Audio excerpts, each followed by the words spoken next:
आदमी हम मरथे तो आदमी जन्म पाथे कि नहीं पाए। कई जन मन कथे दीदी 84 लाख योनि में मनुष्य योनि एक बार आथे। हाँ। तो वह तोर चाल में आथे। जय हो। अरे भैया आमा के पेड़ में आमा फरही। हाँ।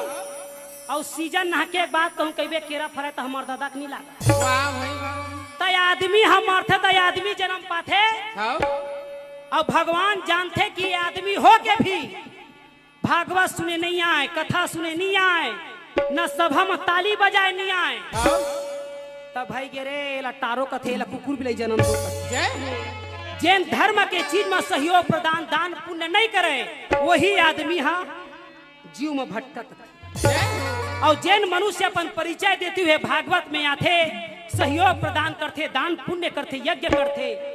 जैन फ्री में कैमरा चलाया थे ते मतलब भगवान हा। जय हो। तो खाही का बेचारा है?